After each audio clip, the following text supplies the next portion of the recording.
is everybody? Good. Thanks for coming out. We're here in Norwood, Massachusetts. I have a fond place in my heart for Norwood. I was born here in 1971 at Norwood Hospital. I never lived here, though. I came back to Norwood years later at 40. I got a room in a cute place up the street called the Norcap Lodge. Are you familiar with this? Anybody ever been? Not yet. Yeah? Not yet. That's good. Yeah, it's a detox. It sucked. So I did 5 days in there, you know. And when I was done there, they says, you're too sick to go home. We're gonna send you up to New Hampshire, put you in a rehab. So off I went, you know, I did 5 weeks, boy, long haul, huh? That wasn't too bad though. The food was unbelievable. You know, that's the best thing about rehab, you know. They use food to distract you from wanting to drink and drug, and boy, did I take advantage of that. I rolled out of there at 220, which is a horrible weight for a woman. But nobody ever got arrested for driving while fat, so that was good. You know? Yeah, I still have my license. I'm divorced. Anybody here? There's a theme here, it's tragedy. Anybody here divorced? Let's see your hands. Excellent, yeah, I'm divorced. And you know, it's all right. I got everything, you know, that's how it works, you know, cheaper to keeper, right fellas? I know how it works. I got everything. I was very fortunate. I got all the kids. I got the mortgage, all the bills that go with it, the health insurance coverage. I got everything. But I also work several jobs. So what was I gonna say next? I can't remember. I got the kids though. That's the most important thing, isn't it? Those little gifts. Most of you have kids, I would imagine. What a blessing. What a blessing. Yeah, a lot of work, but mine are finally at a good age, you know, really good ages. I enjoy every moment of them. They're 19, 16, and 14. Yeah. All right. My 19-year-old, his name is Joe. He's got the work ethic of a box turtle. He's probably gonna live with me forever.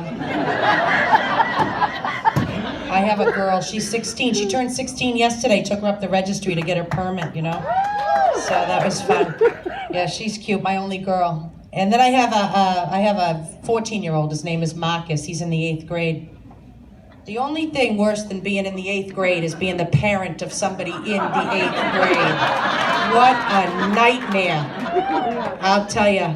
Whew. He gets bullied, the poor kid. We've had a terrible time this year, but don't worry, I'm on it. I'm talking with the school, messing with the other mothers, you know. Keep it going. It's not easy, though. Every morning when they leave for school, I say to Joe, would you open a book, please? Just open a book. Abby, keep your coat on, you look like a hooker. And Marcus, knock somebody out. Would you please just knock somebody out? Oh my God. I went to the Apple store. I didn't know I was gonna talk about this, but it's just a couple of weeks ago. I don't do well with the technology at all. I had some sort of a problem with the phone, so I went up there to the Derby Street, you know. And, you know, I prepared myself on the way up. I had an appointment at the Genius Bar. So I prepared myself to spend some time with a kid in his 20s or something for, you know, working his way through MIT at the Apple store. But I didn't get so lucky. You know, I got the only man in the store in his 50s who's never been touched by a human. You know, and it turns out I didn't even have to go, because the solution to forgetting your Apple ID password is throwing yourself in front of a tractor trailer. I wished I had known that, you know, saved me a trip. Unbelievable.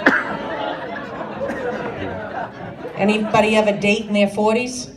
Yeah. Oh my God, right? Less excited to take your clothes off in front of another person, aren't you? Breastfed for 7 consecutive years, and now I gotta get naked in front of a stranger, right? Unbelievable. Yeah, I didn't want to be alone. I mean, I got divorced a long time ago, and I waited the appropriate amount of time to start dating after the divorce, about 2 weeks. And off I went. Now, those of you that know me know that I've had a string of very unhealthy relationships. I mean, look at me. I'm gigantic. You noticed I'm bigger than the guy there with the little car and his head through the thing. It's crazy.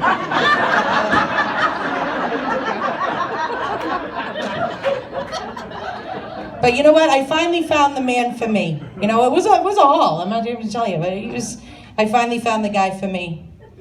Yeah, my kids love him. My parents love him. I love him. He's wonderful. He's absolutely wonderful. You know what it is? He's 2 decades older than I am. Isn't that something? I mean, look at me. I'm no spring chicken. Do the math on this thing, right? This guy's up there.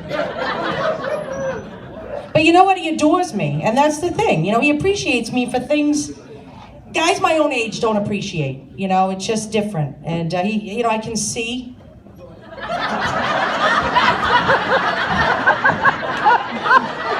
I can hear. You know.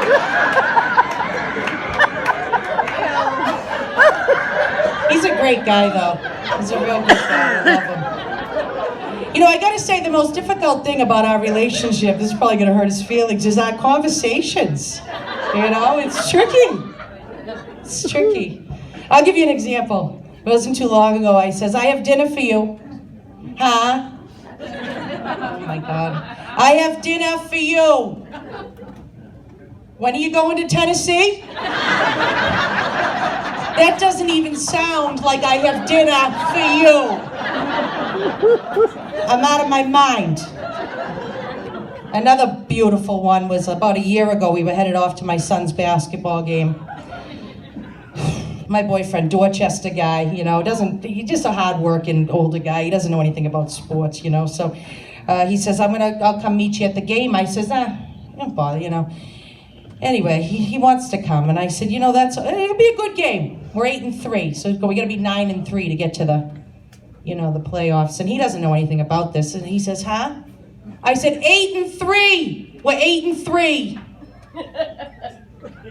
He said, what does that mean? I said, 8 wins and 3 losses. 8 women and 3 lobsters. Why wouldn't you get more food if you're feeding 8 people?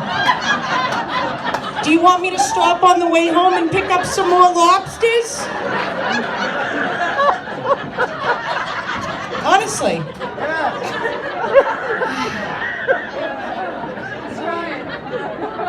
You know, the poor guy was this was just about 2 weeks ago. It was time to register for Medicaid Part A. I don't know, you know what I mean? And he was nervous, you know, so I took him up to the office over in Hanover. And we go up to the window, and the lady says, can I help you? I says, yeah, we're here to register for old.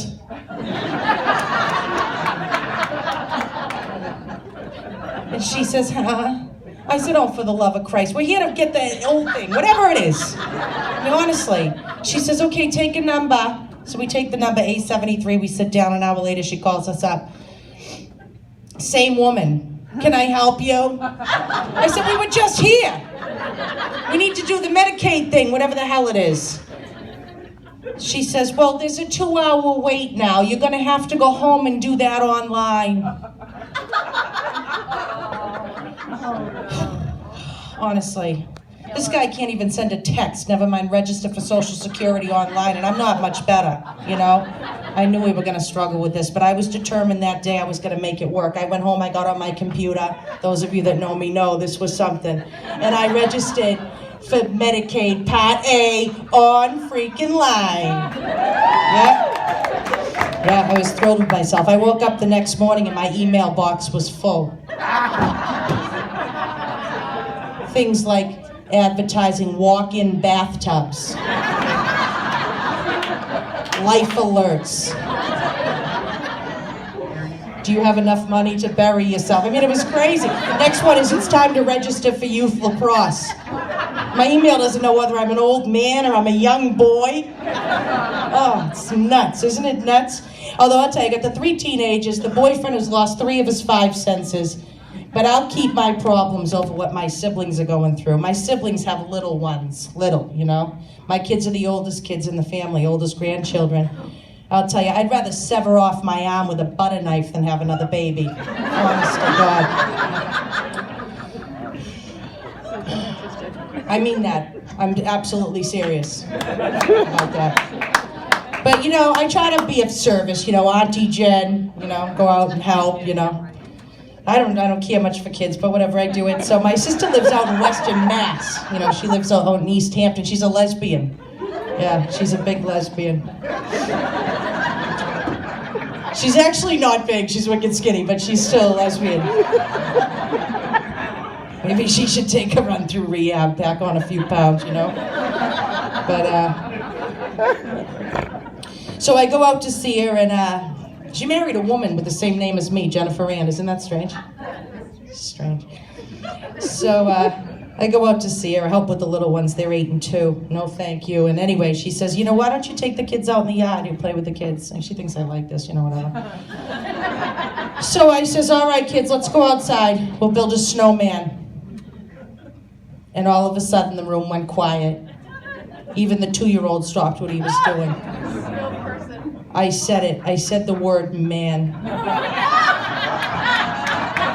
Right? We don't use that term in this house. This is a gender-free environment, blah, blah, blah. You know? So we go outside and we build a snow person. This is a true story. You people are laughing. This just happened, you know. I don't have anything else to say today.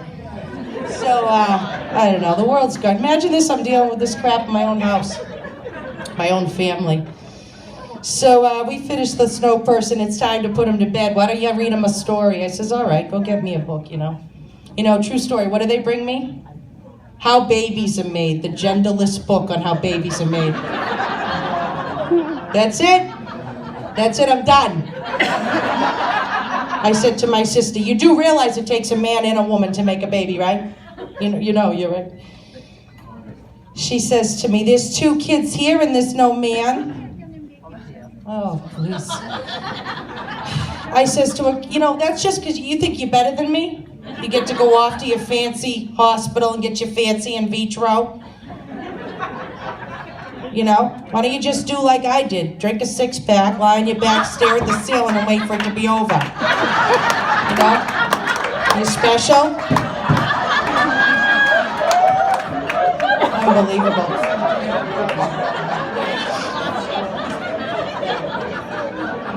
Yeah. So I had to explain to her, I said, you know there's sperm in you, right? They put the sperm in you, that's how the baby's made. They have to take it out and put it in a fancy dish, I don't know what the hell they do. You know, they have to go to all this work because you can't stand the sight of a penis, you know? Like, who can, really? But, you know, she says to me, if you're going to continue to talk like this in front of the children, you'll no longer be welcomed here. You're confusing them. I'm confusing them because I said snowman? Yeah, all right, put that on me, too. You know what I mean? I'm the black sheep in the family, whatever. I'll take the hit. I take every hit. Now, I don't know what it's like here in Norwood, but next year, I live in Scituate. There's people here from Scituate, right? Yeah. That's where I live. Scituate's a great place to live. It's, except when it's under sea level. Just kind of a drag, you know what I mean? You see us on the news. Oh, it's terrible. But you know, that's where I live. I grew up in Scituate and I moved back, once I realized my dream of living on a cul-de-sac, and my biggest worry being on my Lulu's clean for hot yoga, I decided to move back near my parents. You know, that dream went down the toilet with the divorce. But it's a nice place to live, Scituate. I can't remember why I was talking about Scituate, to be honest with you. You live there. Yeah, I do. I live there. Yeah. That's about it on that, I guess. I don't know. Flooding? Flooding. No. No, I don't flood. I have a sump pump runs constantly. The crazy thing that is. Anywho, So, Situate, I remember where I was at now. You people distracted me. I was talking about something I feel really passionate about, actually. Next year in Situate, we're not allowed to say freshman. It's going to be first year, sophomore, junior, senior. Right? You people know, you have that here? That's a true story, Situate people. Check it out. And it's because the word freshman has the word man in it, and it offends people. The world has gone crazy.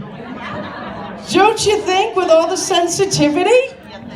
I'm going to tell you people right now, I am a 6'2", left-handed, red-headed, dyslexic, drug addict, alcoholic, single-parent female. Thank you. I'm the biggest minority in every room I walk into, and I don't get offended. I can't stand it anymore. Yeah, it's too much. So I don't know what we're gonna do about it. You know what I was thinking? Now I got this wicked old boyfriend. He struggles with all this stuff. Good luck just talking to about snow people with him. You don't understand. I was thinking they should have a date, right? Right? Like, let's make it 1980. So if you were born before 1980, you can say whatever the hell you want, right?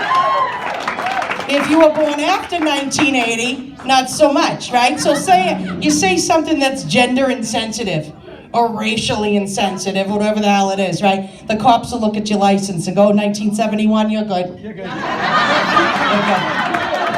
1981, you get a ticket.